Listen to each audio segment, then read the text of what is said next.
All right, day 4, man. Talking about some corners and some safeties. Lions are going to have plenty of options. Let's get into it. Only 10 days, 13 hours, 45 minutes until that legal tampering period opens up. Who are the Lions going to bring in free agency that's going to change this team for 2026? We're talking about that next week.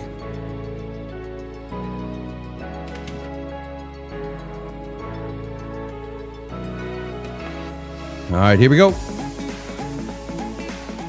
Pressured by Hutchinson, he goes down again.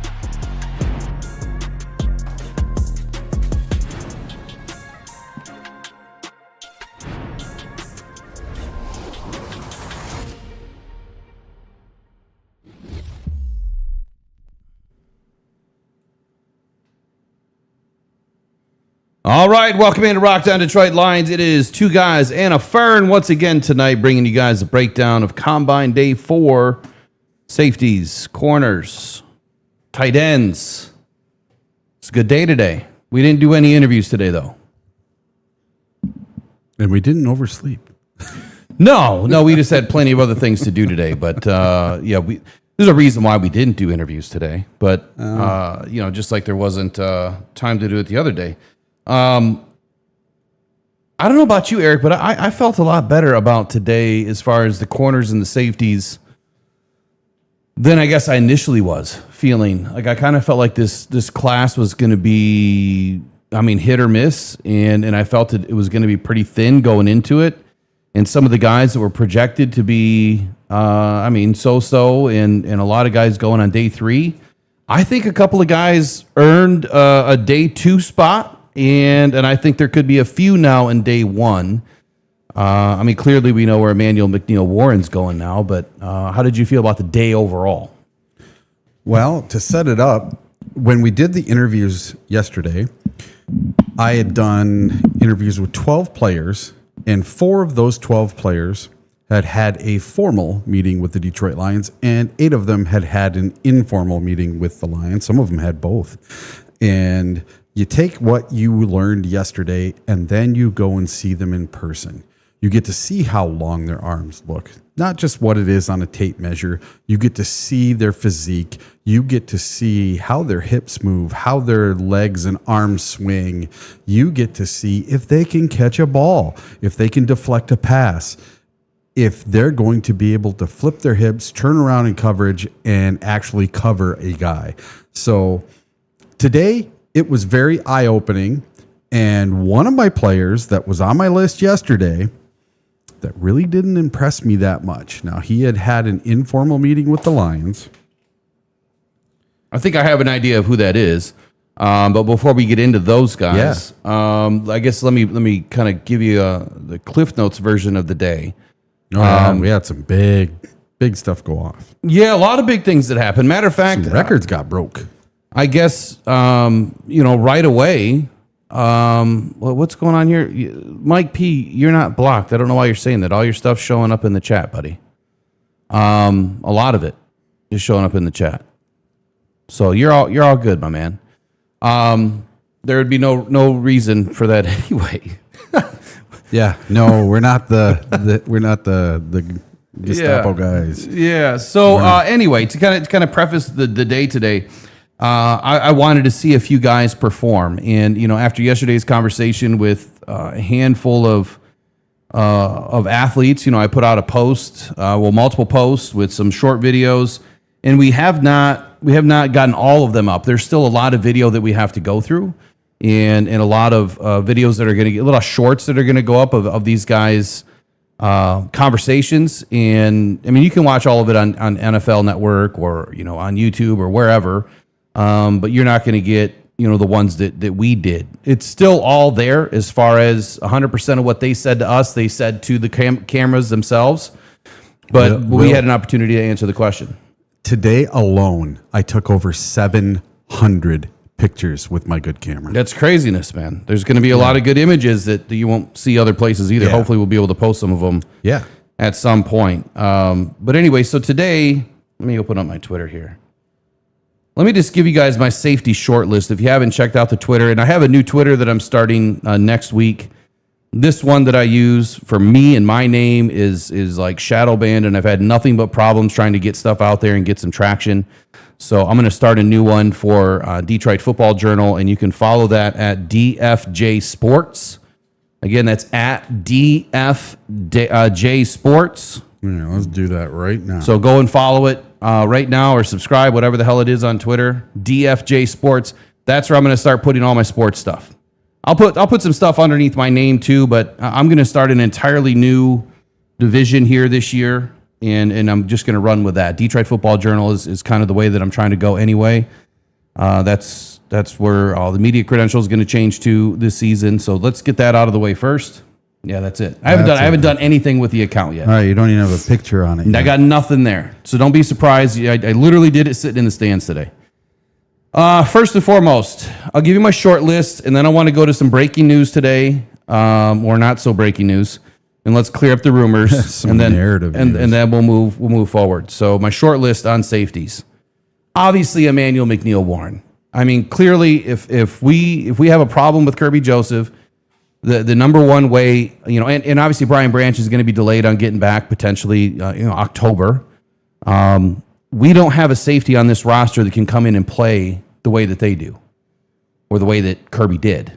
And Emmanuel McNeil-Warren is that next Amenawari, and I've been saying that for months, and he solidified that today. He broke records, or no, he didn't break the records. Sadiq broke the records, but 43.5-inch vertical, was that what he jumped today too? Oh, let's see. Nick Amenawari. Let's get him up. Now, he ran. Not Amenawari, Emmanuel McNeil. Oh, Emmanuel McNeil. Let's go back to him. You were just on him. Right there. Right there. I'm on him? Yep. Emmanuel McNeil-Warren. I thought that's who I clicked on. All right. So he had, let's see. There it is right there. Yeah, so 1.58 split's pretty good for a safety, but the 4.52 40-yard dash, you really want to see your safeties get to that 4.5 range. He's just fine at his speed, and you mentioned it earlier that Brian Branch slid to the second round because of his 40. And that's the only reason he slid, because in college, Brian Branch was a tackling machine, correct? Well, absolutely. I mean, he was one of the best in college, Yeah. and so the fact that the Lions were able to jump up and snag him, I mean, that obviously speaks volumes to what they saw on tape. But it gave them an opportunity by him sliding. Emmanuel McNeil-Warren is not going to slide.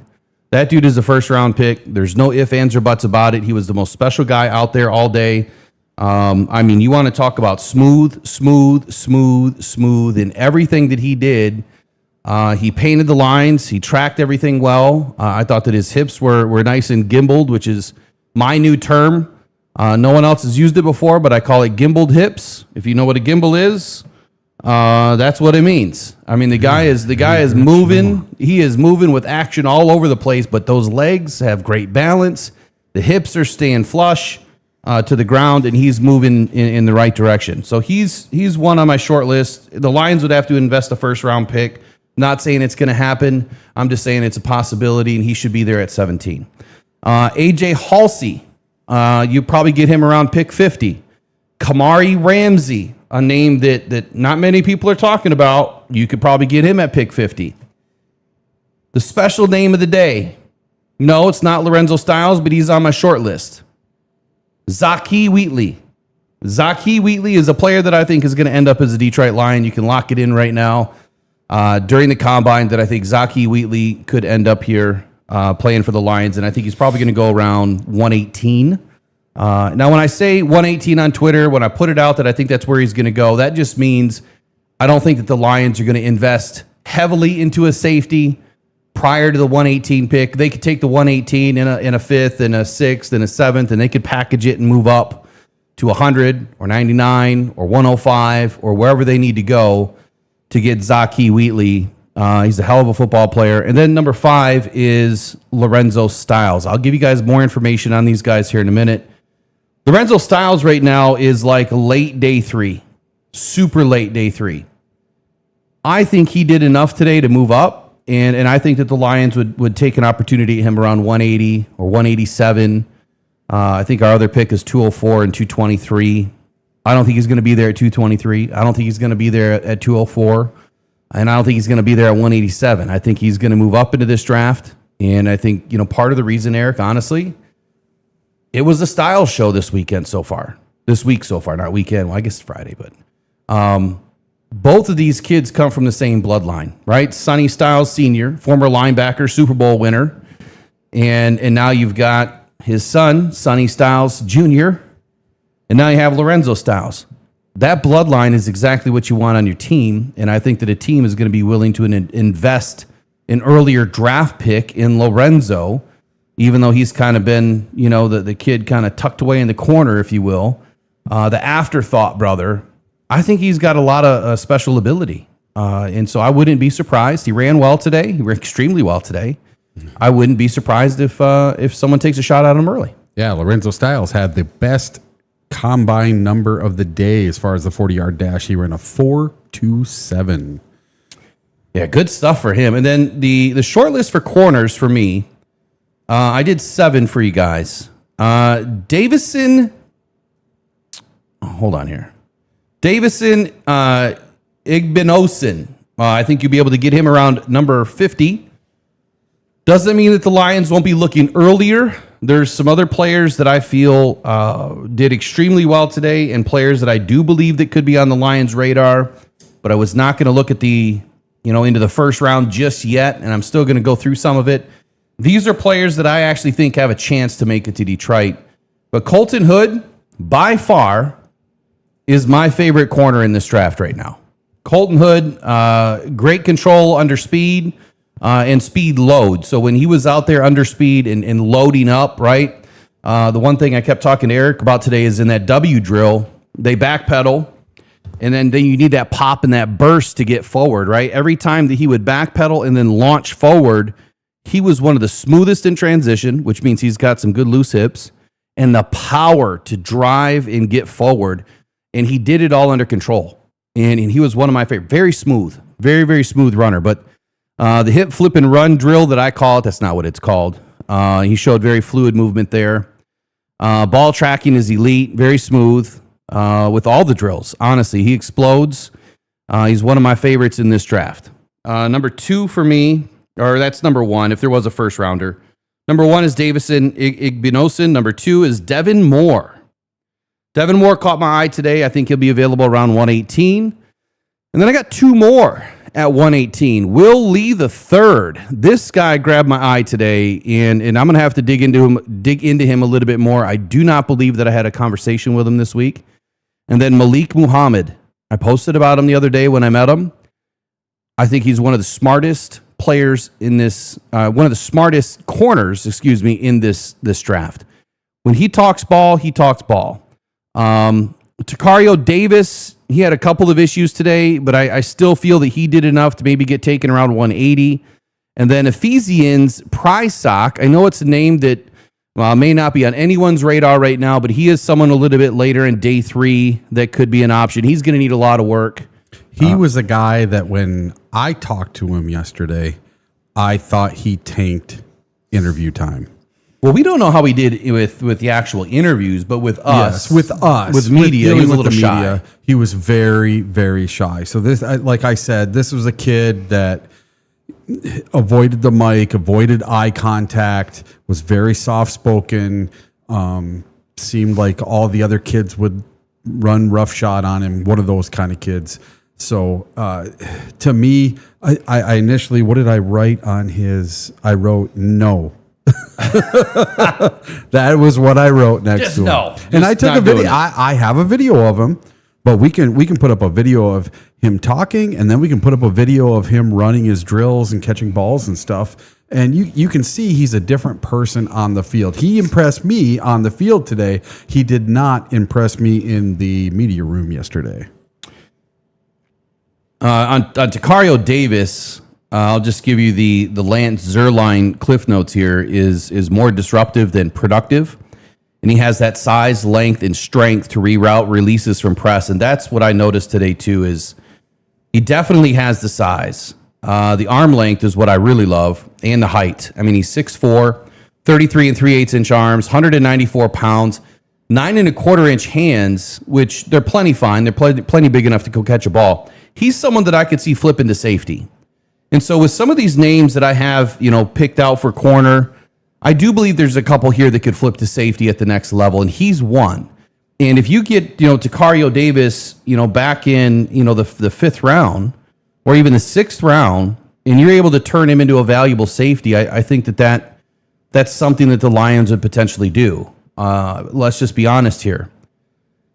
Every pick in this draft is a project. I said it yesterday. I'm going to say it tomorrow, and I'm going to say it 10 more times next week. Every player in this draft is a project. The ones in the 1st round are a little bit better or a lot better than the ones in the 2nd. The ones in the 2nd are a little or a lot better than the ones in the 3rd.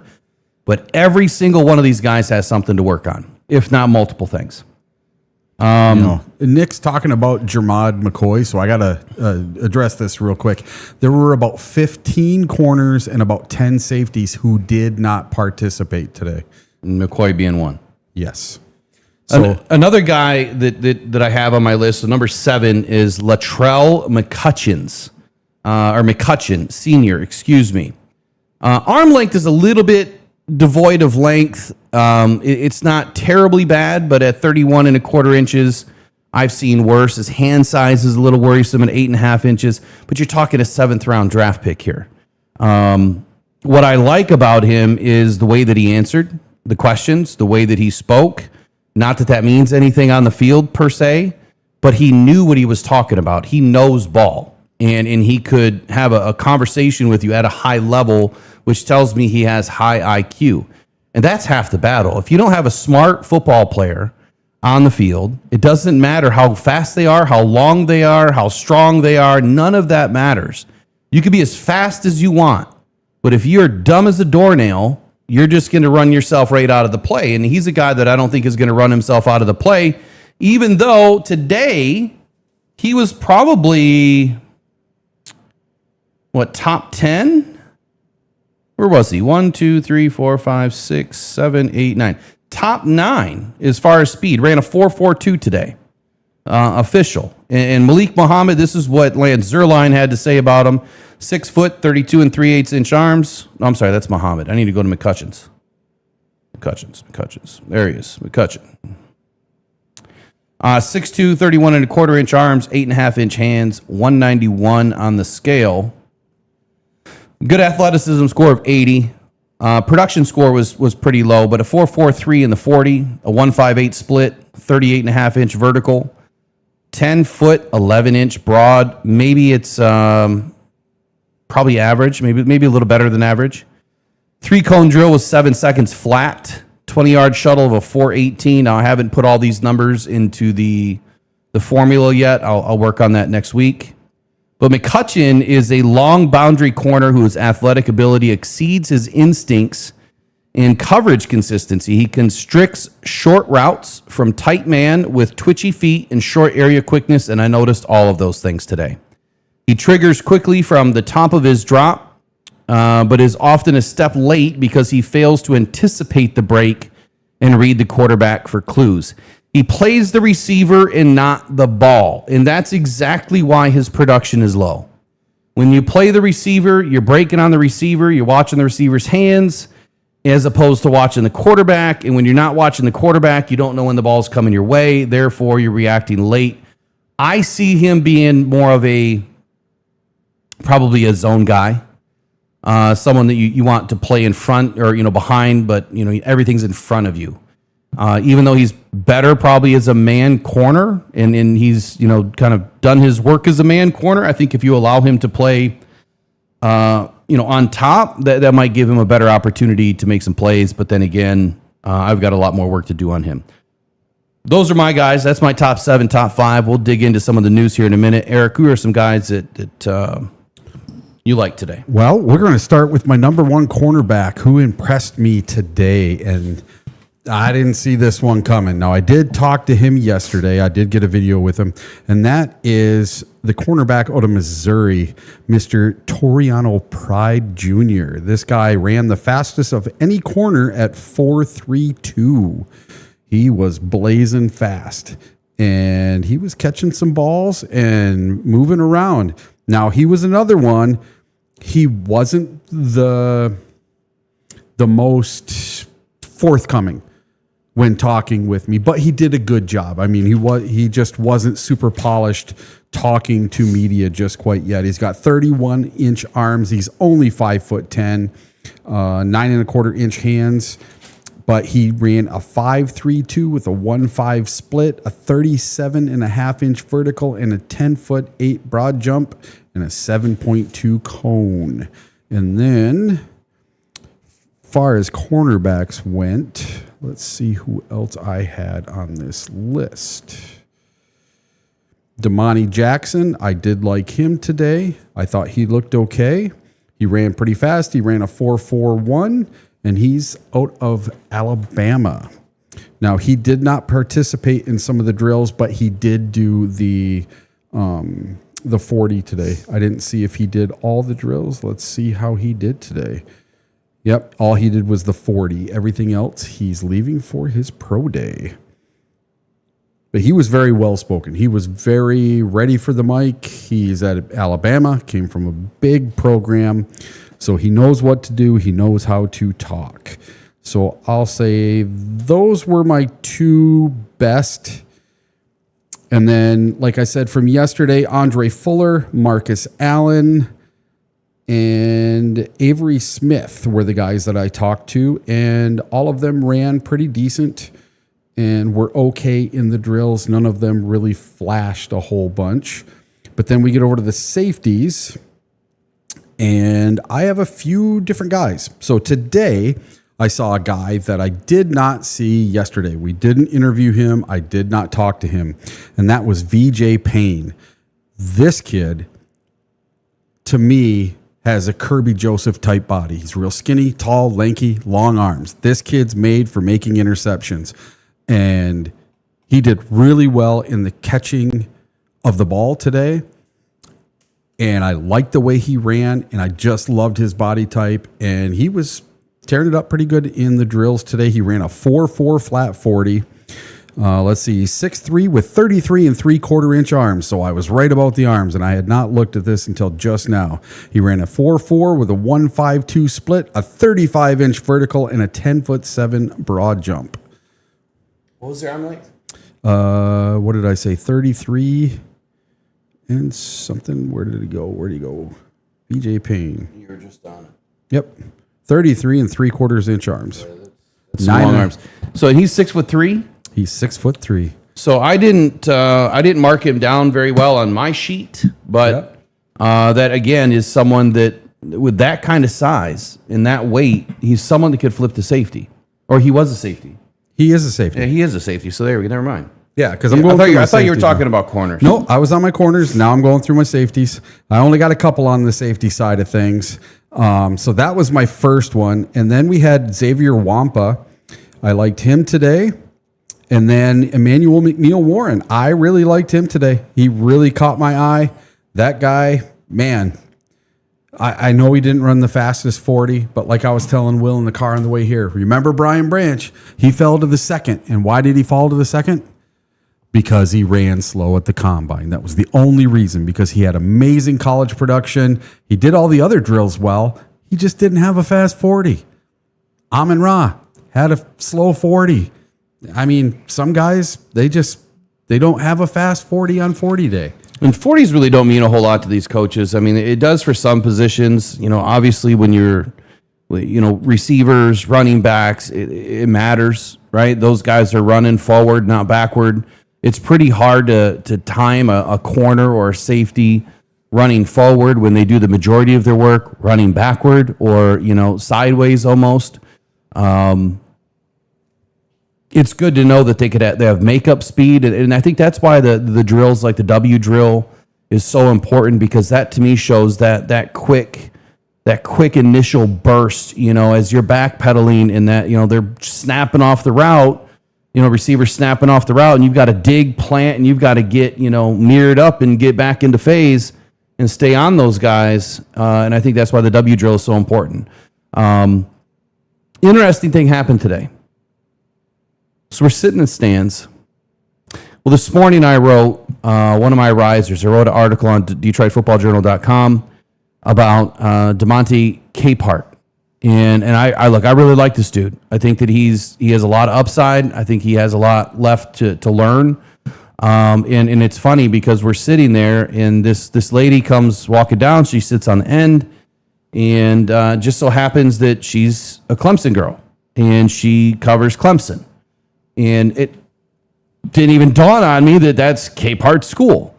So we just got to talking after a few moments, shared contact information. We're going to try to get her on over the next couple of days or next week to talk about TJ Parker, DeMonte Capehart, and some of the other players that potentially could land in Detroit. And I think Capehart is one, as if you're looking for a defensive tackle that can really thrash those guards and has high pass rush upside and has a lot of strength, Capehart is it. And if you have not watched Capehart's video workout at all throughout the NFL Combine, I would suggest that you do that.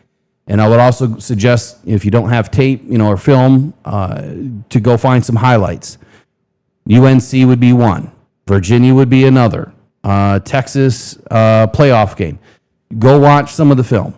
And she said some of the same things that I noticed right away about Capehart, that he didn't play with full energy, or it just seemed like he took plays off every once in a while. And she was saying that he might have had a breathing problem or an endurance problem.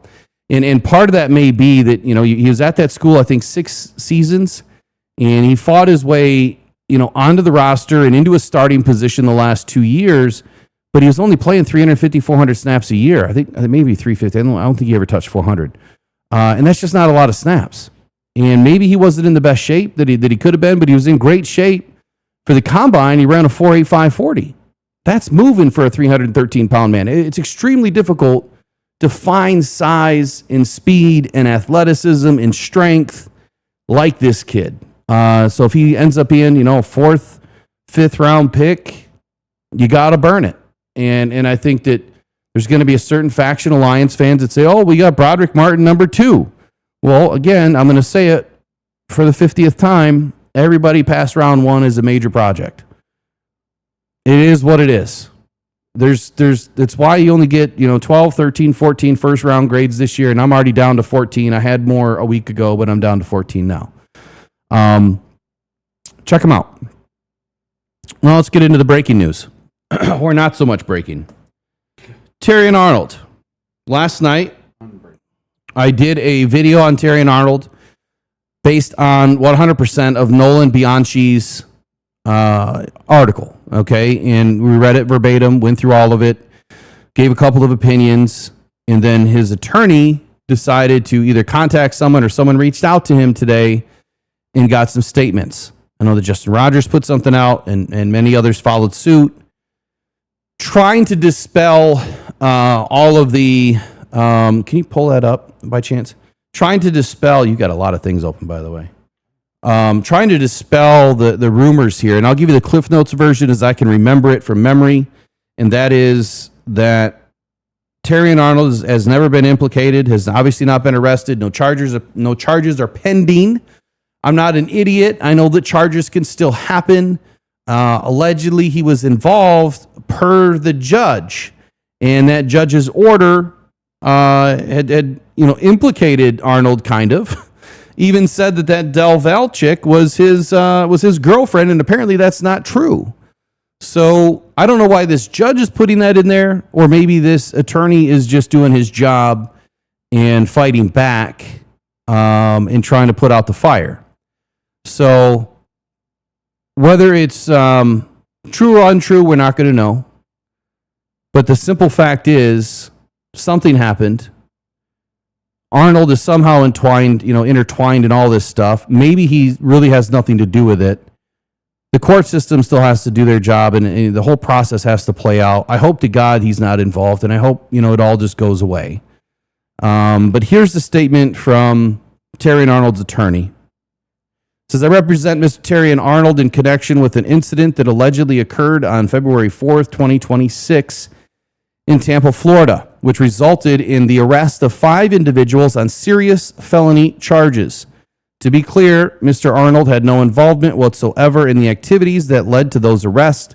He did not participate, nor was he present for any conduct related to the alleged offenses. There is no evidence in police reports. This is the big one. Text messages or witness statements that implicates Mr. Arnold in any way.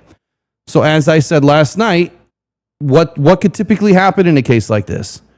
When the guys and the ladies that have been arrested that are involved in this and they want to start running their mouth, chirping their mouth, trying to save themselves some time, they could implicate somebody.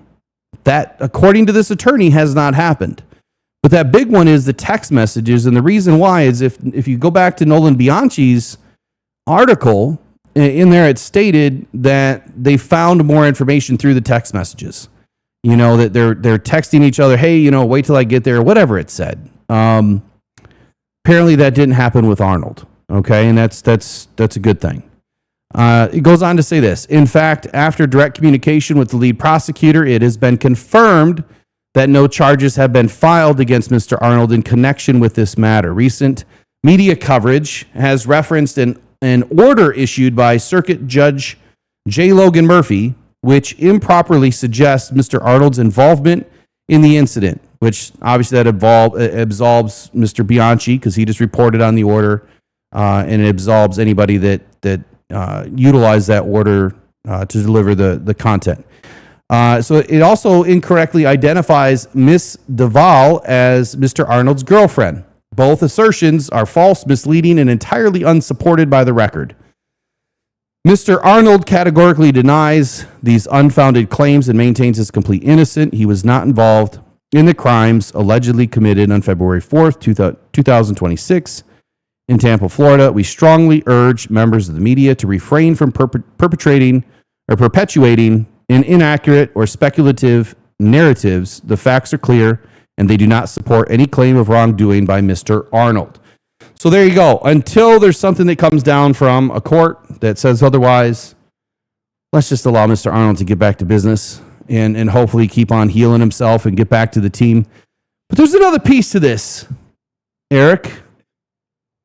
Yeah. Do you want to tell us? You want to tell us about the other piece that happened today? Yeah. So I'm on social media and my phone's blowing up today, just over and over and over again. Every time I go to social media, I turn around and show Will my phone because what happened was it got reported everywhere by every friggin' Lions, this and that, on every social media, and even by some reputable people that, Reputable. yes, that Brad Holmes had a deal in place for Max Crosby for 2 first-round picks, but they had to put it on pause because of Terrion Arnold's situation. But you know what that means. Yeah, I do know. You know what that means because of the Terrion Arnold situation, that deal was off the table.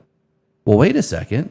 What does it mean now? Yeah, Terrion's in the clear. So that means the deal's back on? Oh, yeah. So Max Crosby's going to be in town next week? Yes, in Detroit for 2 first-round picks. All You right. heard it here first. Okay. Well, actually, you heard it on social media first, but man, Yeah. you're not going to hear that though, because it's fake. It's fake. It's fake. Well, allegedly. We'll say allegedly. Okay, we better use the word allegedly. Yeah, it's allegedly. It's fake. allegedly fake. And I'll just say this. I seen one individual put this out there that has worked in the media community for a long time. And then I've seen a bunch of people reposting it that don't have any real media background or inside information. They're just peddling it. And why is that? Clicks, of course, but it's not just clicks. It's because maybe they're friends with this individual, trying to support this individual, and they're just going to support that individual to their own grave in content, because there's only so many times that you can cry wolf. If you get what I meant there, there's only so many times you can cry lone wolf and it not come true. Remember what they say. Judge me by my losers because I have so few. Well, in this case, the losers just keep on piling up. Every year, every time this season hits, whether it's trade deadline, free agency, the draft, 90-man roster cutting down to 53, it's clickbait list season. And all of this stuff that comes out, 99.999% of it never happens. See what J-Rod just put? Are we trading for Jared Goff for number 1 and Max Crosby? That seems like 2. Yeah. I don't know where that one must be true. That one's gotta be true. Has to be true. Has to be. Has to be true. So anyway, look, I don't put any stock or weight into any of this stuff. And the biggest thing is, and I just started laughing because when this article came out or when this information came out or flying all over social media, I'm like, it's such BS. I put out my thing, and then not even an hour later, Arnold's attorney says he's in the clear. So that means the deal must be back on. And so what's the excuse now when it doesn't happen? Yeah, I want to hear it. What's the excuse now? Because if Max Crosby doesn't end up in Detroit, then it had to have been all BS. Because if Arnold doesn't get in any trouble at all, if all this goes away and he suits up in training camp or before, and Crosby's still not here, I want to know what the other excuse would be. Because clearly this was all hinged on TA being in trouble. And you know what? If Crosby does end up in Detroit, so be it. But I don't think it's going to happen. Well, then the other one I heard today was that Brad had tried to go all in to get Myles Garrett last year. Oh, yeah, another one. Where did that one? I didn't see that one because I was busy doing something where else. I saw that one, but I saw that today too, that you have to believe that Brad gave it his all before, because he did go all in to try to get the sack leader in the NFL. And it failed. Yeah, Nick P., you've got to learn, buddy. You've got to learn. Again, judge me by my losers because I have so few. I've never told you anything that hasn't come true. Very, very, very few and far between would I ever use sources and then it not work out. If I tell you it's going to happen, it's going to happen. If I tell you it's not going to happen, it's not going to happen. Just go back and look at my record. Myles Garrett has been coming to Detroit for 3 years. Hasn't happened. Max Crosby's been coming to Detroit for 3 years. Hasn't happened. Trey Hendrickson's been coming to Detroit for every 3 years. Hasn't happened. Name any other edge rusher that's been coming to Detroit. J.C. Horn's been coming to Detroit. All of them are coming to Detroit. I remember when Sweat was coming to Detroit. All of them. And I get the information. I tell you the information, and you do what you want to do with the information. You want to doubt it, but let me ask you: have they ever been on the roster? No. You honestly think that anyone would know about any deal being made between Brad and anybody else that's on the floor of the combine? Doubtful.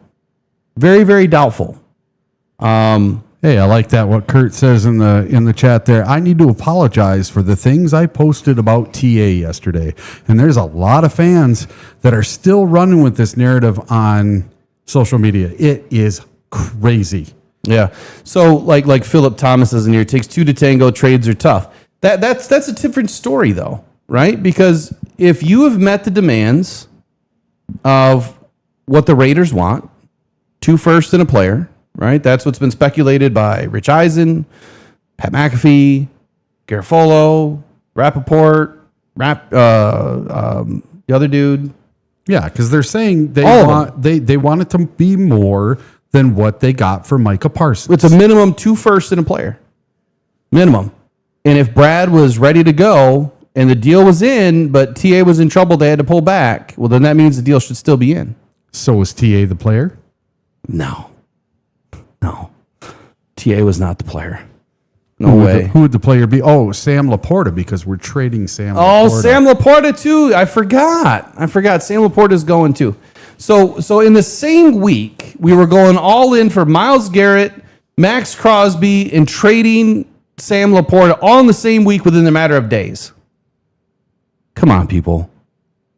You know, the worst thing that the NFL could have ever done was give me a credential, because now that we're meeting a lot of people and gaining a lot of contacts, we're meeting the right people. The information is there. Let's just put it that way. The information is there for us to get, and it's not hard for me to ask questions to the people that I know and the people that I meet about what's really going on and what's being said. I think that, unfortunately, there's a difference between people that want to do really good media and give really good information to the fans, and then there's people that just want to. Here's my thing: like if you're going to put something out like this, what is it really doing? When it doesn't happen, all it's doing is taking the fan base and pitting it against Brad Holmes, because the biggest narrative in Detroit, and it's a narrative, is we need another edge opposite of Aiden Hutchinson, right? That started 3 years ago. And it's never happened. We clearly didn't need it last year. We didn't need it any of the other years that we've had top defenses, or the only part of the defense that was bad is the back end. How's another edge going to help the back end? It hasn't happened, but all it's going to do is turn the fan base more negative, more toxic towards Brad Holmes. That's it. That's all it's going to do. You're just setting Brad Holmes up to fail. And I don't understand that. Either you're not a fan of the team at all, and you just want to create all of this animosity towards Brad Holmes for whatever reason. But I will also tell you that it's pretty evident and clear that certain individuals are not as well liked inside the room. So take it for what it is. Yeah, and you have a little misconception there, Mr. Philip Thomas. They're not just reporting what they heard here. What they're doing is, like, the Sam Laporta thing came out in an ESPN article, and it was just talking about the most likely player to be traded from each team.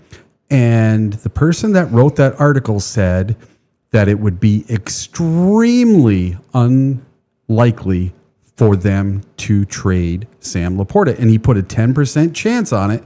And that quote got turned into, chances are the Detroit Lions would be willing to trade Sam Laporta. Well, I don't know. Is Philip talking about Max? Or he says Brad Holmes said he's been trying. It's just not happening. Brad Holmes said that when? Said he's trying what? He's trying to do what? Trade for Max? When did Brad Holmes say that? Yeah, go back and watch the press conference. Are we talking about the press conference this week? The one that I was standing right in front of Brad Holmes and asked him a question about what was my question this week? You asked him about Kirby Joseph. No, that was to Dan. I asked him about Tate Ratledge. Tate Ratledge moving to center. Yeah, so I was right there. I heard all of it. You heard it all too, because every bit of the press conference is right there on NFL.com. Yeah, Will's voice is on the tape. So he didn't say anything about it. Not one thing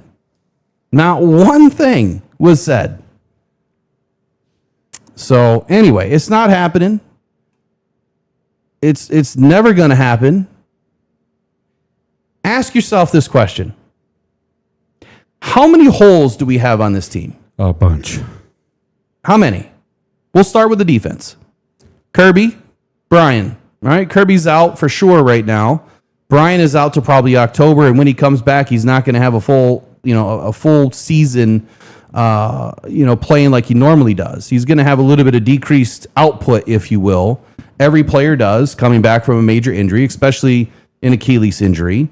So there's two major holes. You have Alex Anzalone. That's a third potentially gone. Mm-hmm. We're counting him as a free agent, so he's not on the team anymore. Amik Robertson, there's number 4.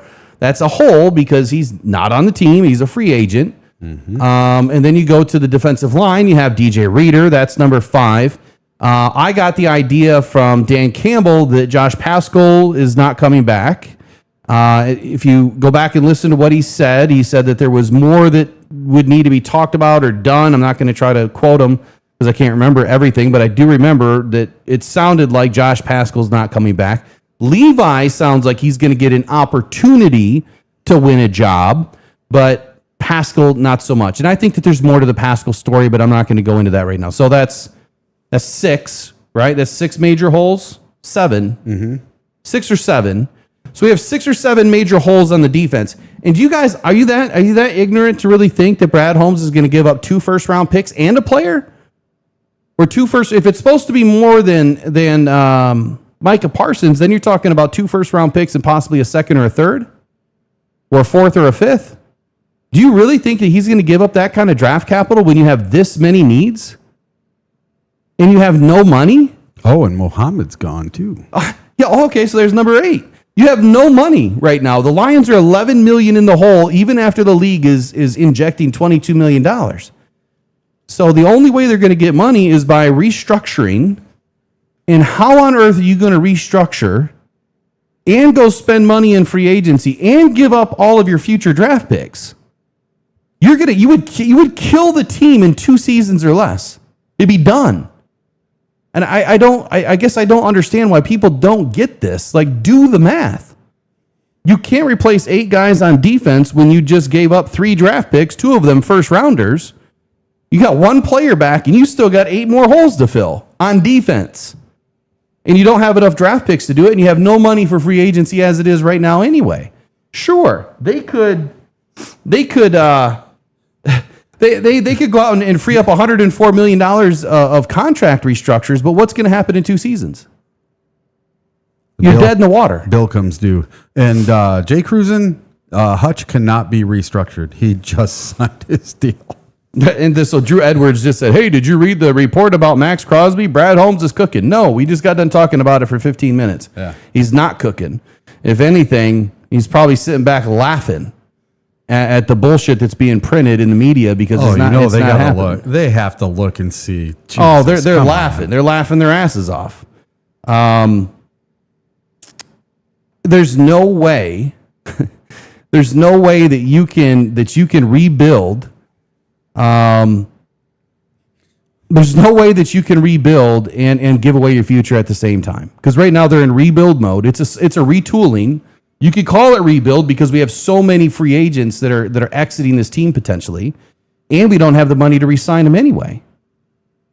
So if you're saying Brad is cooking because we're going to get a center or Max Crosby, well, yeah. I mean, I reported on the fact that we're going to get a center. 2 centers were released. I already talked about 1. Haven't talked about Biazzi yet. And Tyler Linderbaum, highly unlikely. I would love to see it happen, but again, you're talking $22 million to enter the room to bring him to Detroit. So let me ask you that question. how are the Lions going to bring in Tyler Linderbaum, give up 2 first-round picks and an extra pick or a player, and then pay Max Crosby $30+ million a year?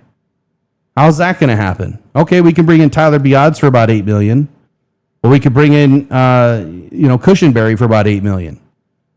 You still can't pay the other dude. There's no money. Where does it exist from? There's zero money. I don't get it. I don't understand it. Gary, I'm sorry to tell you this, but you can't buy season tickets for the next 3 years anyway. It's full every year. There are no season tickets available. Yeah, there's 47,000, I believe, on the wait list right now. Yeah. I don't think any of you guys are listening, period. So Nick, I think Linderbaum's staying too. He was offered over $20 million. That means that the bar of entry to go to a different team is probably $22 million to even get him to want to move. And any chance of McGovern? Possibly. We'll see. But I know the Bills want him back. Frank Ragnow's not coming back either. No. He's done. And if he has a grade 3 hamstring, I think that we all understand what that is, right? That's 6 months recovery minimum. Well, that's surgery. Yeah, it's surgery. Yeah, I don't know that he's had surgery because he doesn't have to tell anybody what his plans are. He's not a player anymore. Unfortunately, look, this is what happened. This is what is happening.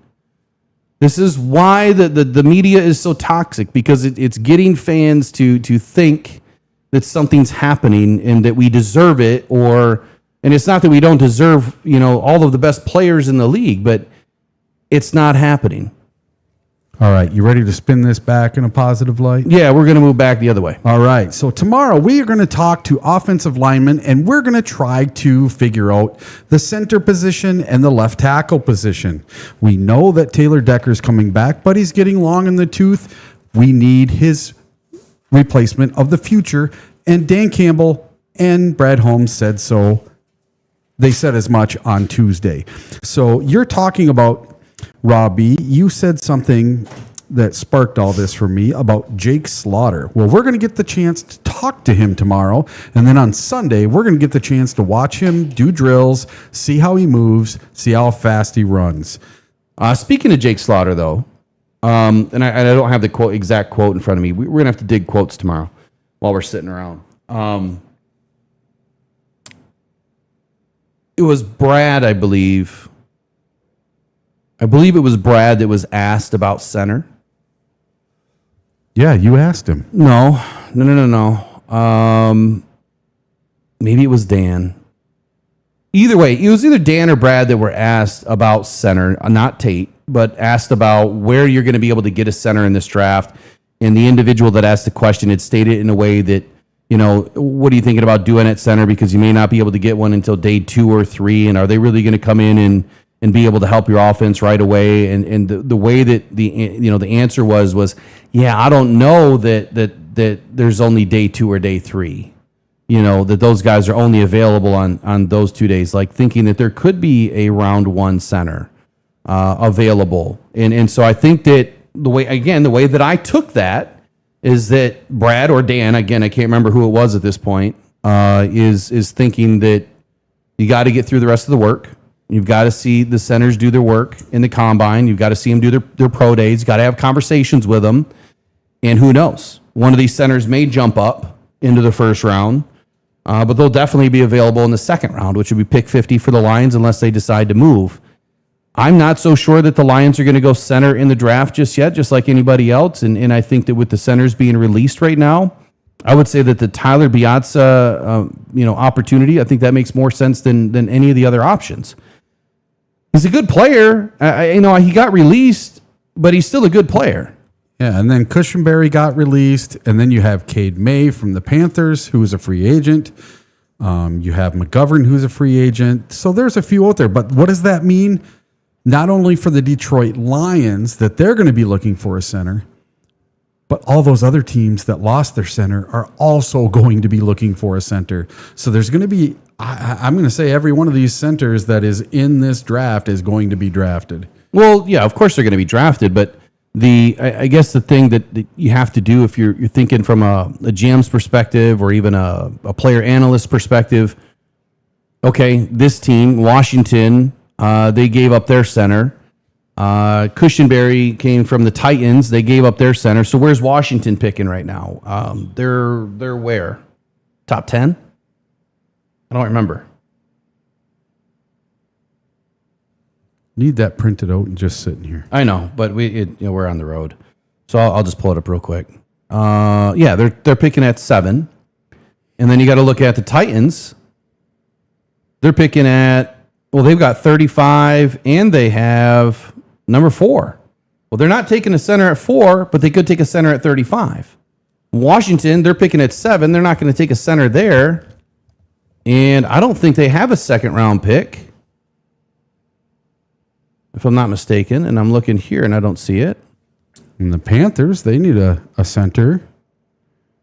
So if Washington, I bet you Washington at pick 71, if Jake Slaughter it really does slide all the way to the 3rd round, that's where he goes. He's going to go to Washington at pick 71. So yeah, you got to look at it chronologically and investigate a little bit as to, all the other teams, where they're picking, what do they need, and this tells you when the Lions would potentially have an opportunity to take a center before some of the other teams do. Tyler Biadasz, I just pulled him up. 70.7 overall grade last year. He only gave up 3 sacks, had 3 penalties, and 21 pressures allowed on the season. And it's not terrible, right? It's not terrible. Let's do a quick comparison since you brought up center. Mm-hmm. Graham Glasgow. I think center is, to me, it's my most pivotal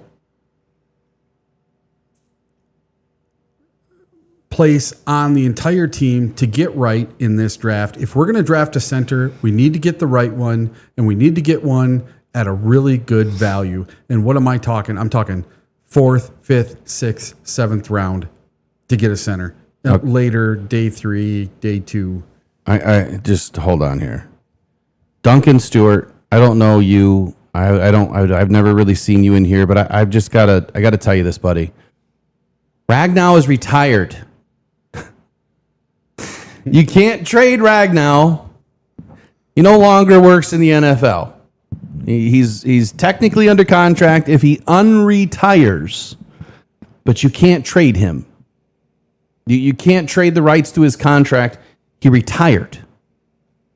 So it doesn't work that way. But I wanted to pull up Graham Glasgow to do a comparison to Tyler Biadasz because Graham Glasgow only had 2 penalties and only gave up 1 sack with 19 pressures last season. And if you look at how many snaps he played and what he allowed, explain to me how his grade is a 56.8 and Tyler Biadasz is a 70.7. I don't understand that.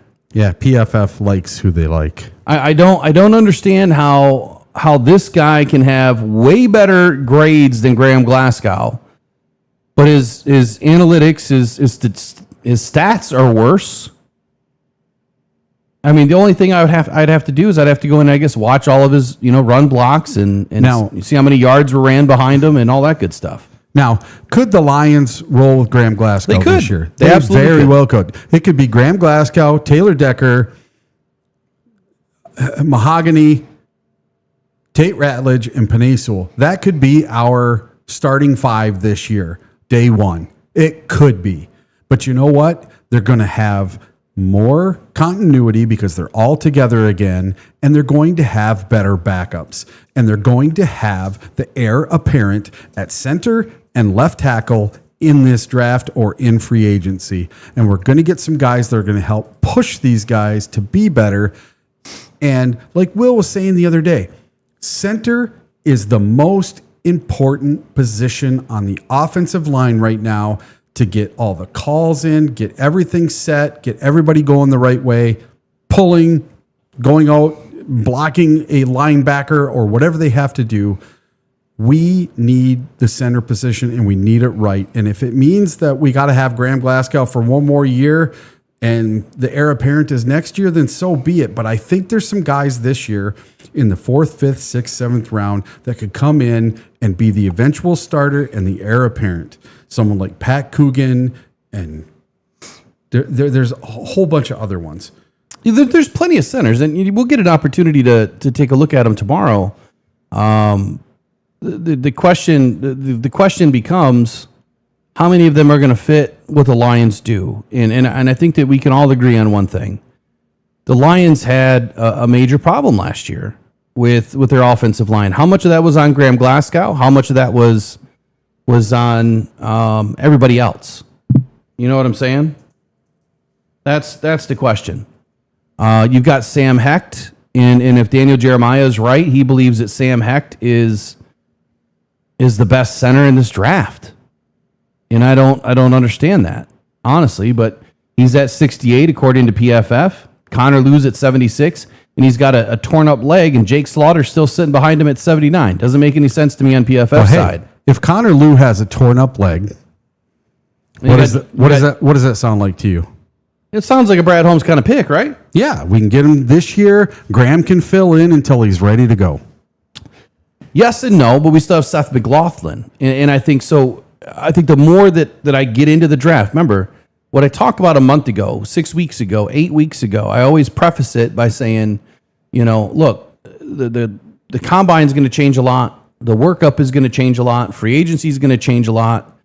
And right now, I'm leaning more towards the Lions not taking a center in this draft.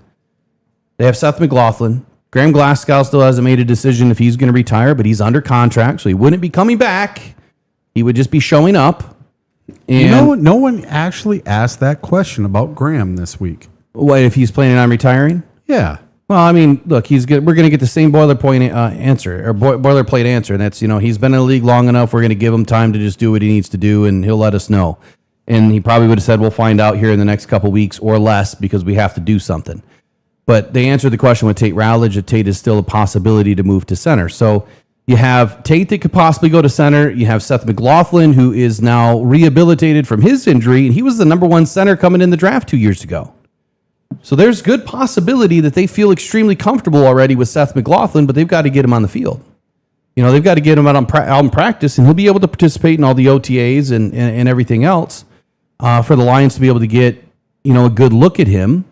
But by then, the ship has sailed, right? The free agency is over. The draft is over. So what do? Are you good where you are? You've got 3 potentials on the roster right now. Seth, Tate, and Graham Glasgow. Skipper and Hank Fraley better be doing some homework this week or last week or next week, and they better be working out that Seth kid. Well, I'm sure they already have. I'm sure they've been doing something as soon as he was ready to go. All right, so you were going somewhere before. You were talking about centers. We'll have an opportunity to speak with some tomorrow and get an idea of where some of these guys are potentially going to slot. They're going to run on Sunday. Sunday is when they do their drills. But we get to interview them tomorrow morning at 10 o'clock. That's what we're going to be doing. All right, let's wrap this up. So to end today, number 1, Max Crosby's not coming to Detroit. Number 2, TA right now is absolved of any criminal wrongdoing per his attorney, and I think that's just the way we need to leave it. I've seen all this crap being floated around, about TA, all this negativity. Even when I was a little upset in my video about this whole thing, it's because I can't believe, this kind of stuff is being said. And that's pretty shitty on that judge's behalf to say some things that, potentially are not correct. I don't know why a judge would do that, but I mean, I've seen enough crap going on with the justices that I guess I do understand it because they all suck. As far as safeties and corners, I would just refer you back to my short list. I think that those are the players that make the most sense right now. And quite honestly, I think, or at least for me, I know Eric has a couple of different guys, but take a look at it. Cornerbacks, Davison Iganosin, Devin Moore, Will Lee, the third. And by the way, Devin Moore, we have inside track on. My son played ball with him. He's a Naples kid. So we will get some more information on him. Malik Muhammad, Sicario Davis, Ephesians Prysock, and Latrell McCutcheon Sr. All these guys make a lot of sense. My number one corner right now that I think could be available at 17 is Colton Hood. And he was impressive today. Extremely impressive. As far as safeties go, again, I did a short list of 5. Emmanuel McNeil-Warren in round 1, I would love to see it. I would love to see Brad Holmes not trade away any first-round picks for Max Crosby, which isn't happening, and somehow move around in this draft to add another second-round pick or move back up into the first round, get Emmanuel McNeil-Warren, get that left tackle of the future, or a guard. I mean, I told you guys the other day I think he's going to take a guard.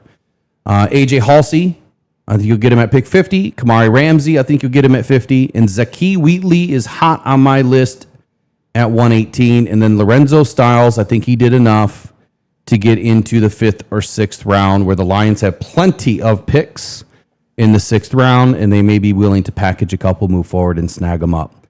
Anything else you want to add to your list? No, I think we covered it pretty well. Corners and safeties today, and then we had the tight ends. Did you want to talk about tight ends just for a little bit? Yeah, go ahead. All right, so we had some record-breaking 40 times run. The guy's named Sadiq. Yeah, Kenyon Sadiq, 439. Sadiq, man. We did not get to talk to him yesterday because he showed up over an hour late to his interview with the media yesterday. He had too much medical stuff they were checking out. Something was taking a long time. Could be a bad x-ray machine, whatever it is. But he didn't get there until after we were gone, and we did not wait around. So we didn't get a chance to talk to him at all. But man, he ran like a monster today. He ran really, really well, and he ended up breaking the NFL record for a tight end.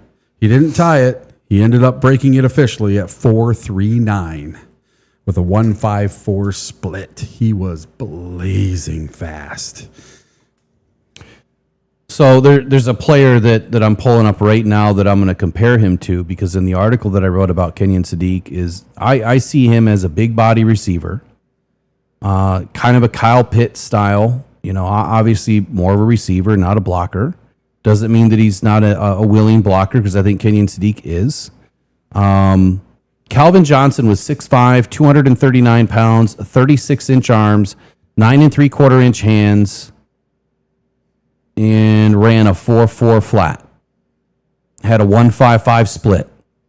Kenyon Sadiq is 6'3", 241 pounds, so he's 2 inches shorter, a couple of pounds heavier, but he has 31.5-inch arms. He does have short arms. 10-inch hands. He runs a 4.39, so he's just as fast as Calvin Johnson. His 10-yard split is a 1.54, just a hair better than Calvin Johnson. And his vertical jump, which Calvin Johnson didn't do, was 43.5 inches, and I'm willing to bet that was probably about 5 inches more than Calvin Johnson's. This guy has the ability of a Calvin Johnson. He doesn't have the arm length of a Calvin Johnson, and that is my biggest worry on this kid. Is his arm length long enough to be able to go up and get those contested balls at the next level? I think that what you have to look at is, the corners and the safeties, that he's going to be going up against. Some of these guys have 33, 34-inch arms. And that's a big plus in my book when you're looking at corners and safeties. I want guys with longer arms to do exactly this, to get in and body these big guys out. You're not going to be able to, but you can use your long arms to be able to get up in between and knock that ball out at the point of contact. So, or you high point the ball and you knock the ball out at the point of the catch. Fun to watch, smooth mover. But that's about it. The guy that I really like in this draft that maybe has potential to become a Lion, it's not Kenyon Sadiq. I mean, I can't imagine the Lions taking Kenyon Sadiq at 17. It's possible. But Max Clare. Max Clare is someone that I'm digging into a little bit more. I don't have a ton of information on him right now, but he is someone that I do like. Went to Ohio State. Ohio State's got a lot of players this year. Yeah, and he had a lot of fans there, so they were making some noise for him. Well, he had a lot of media members. Like his booth was the busiest.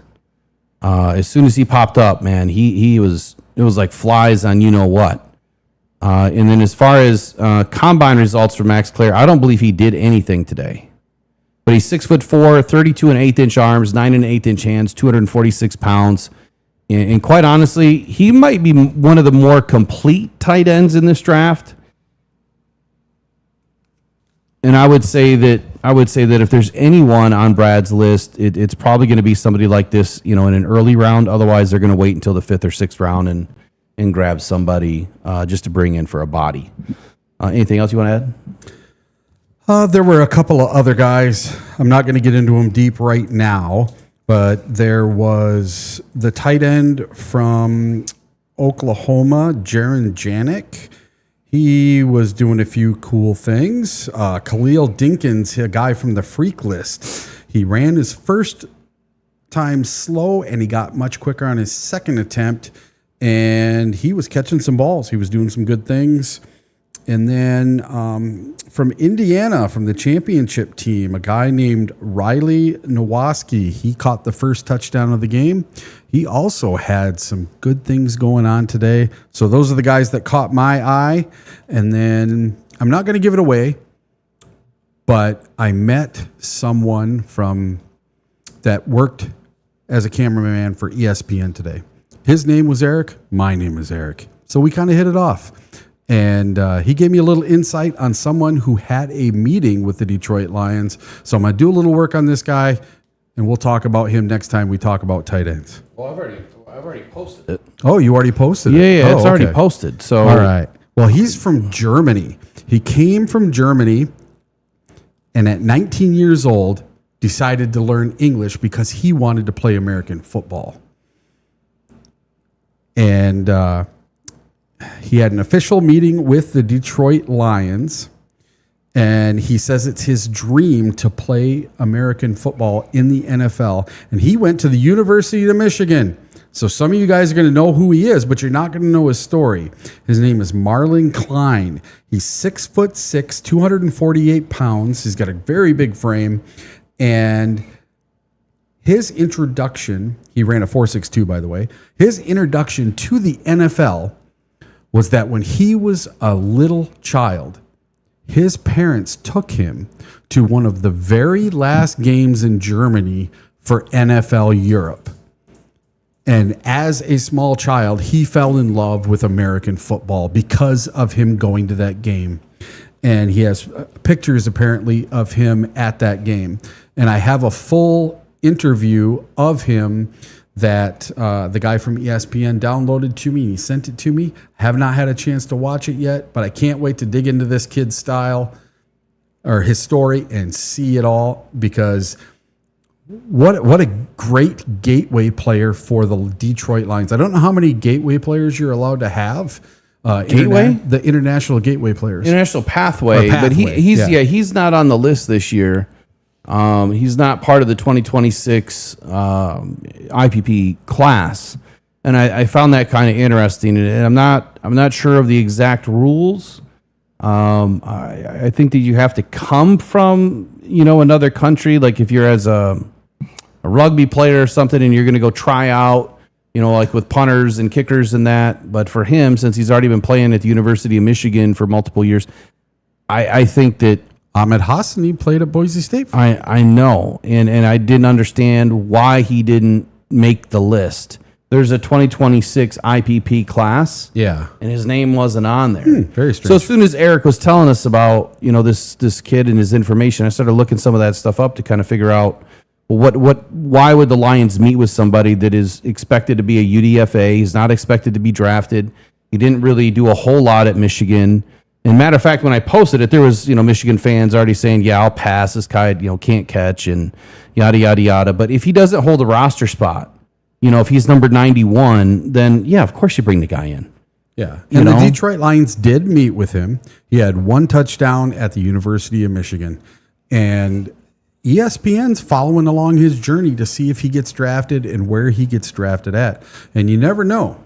the Lions doing their due diligence, brought him in for an official visit last night. Maybe, just maybe, he's an undrafted free agent and he doesn't take up a roster spot.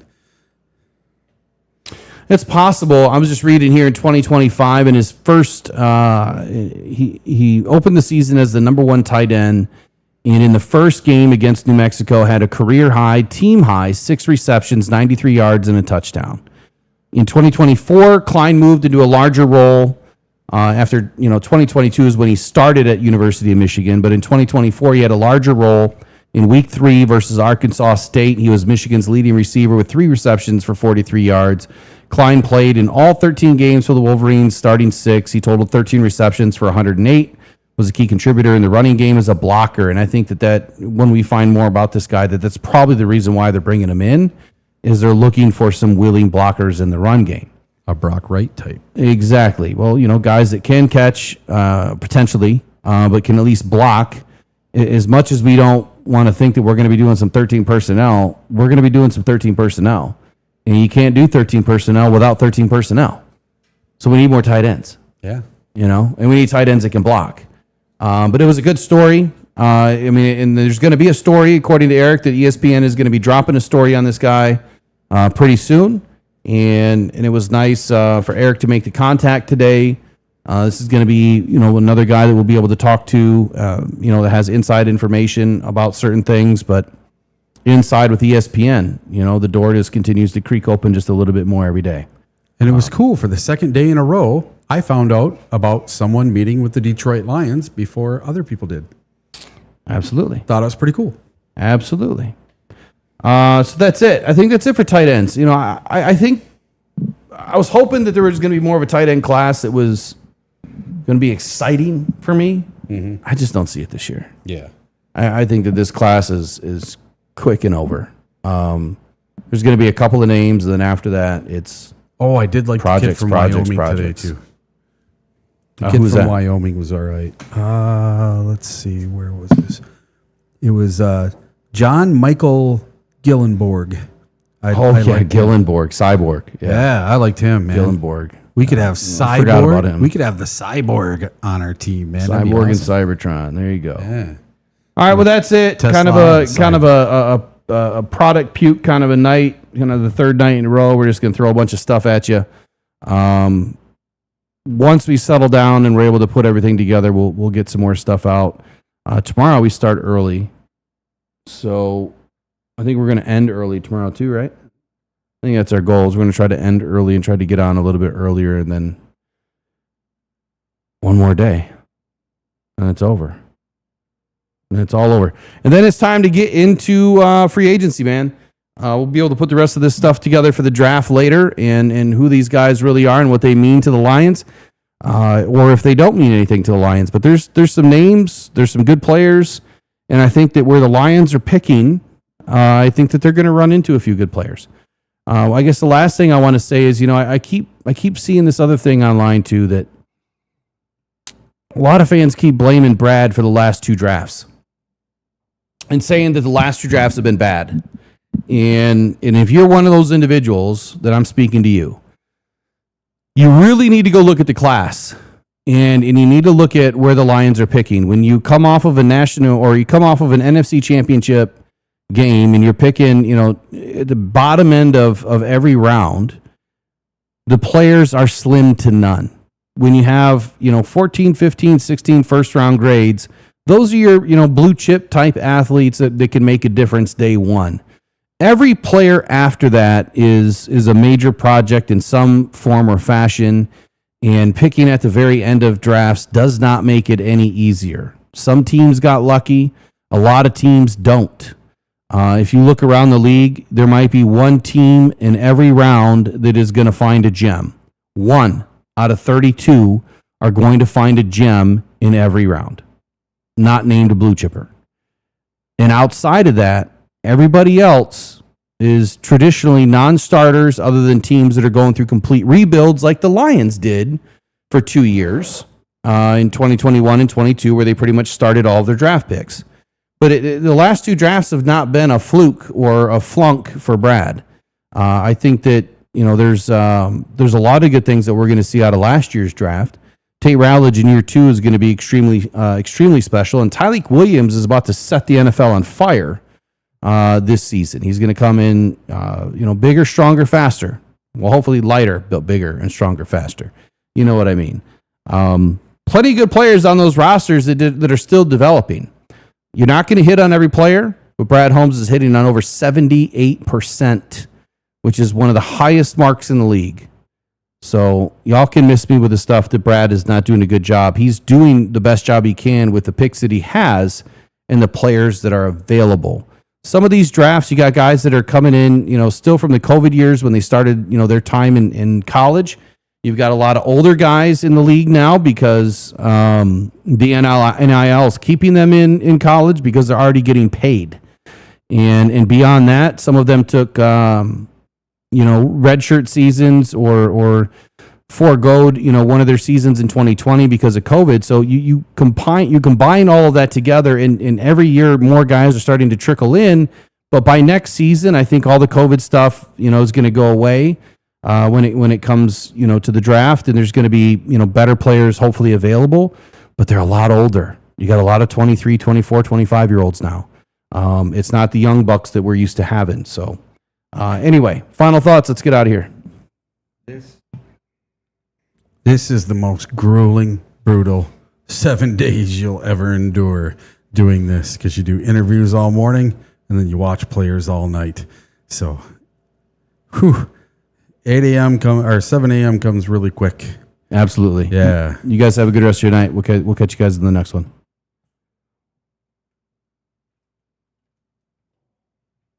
Pressured by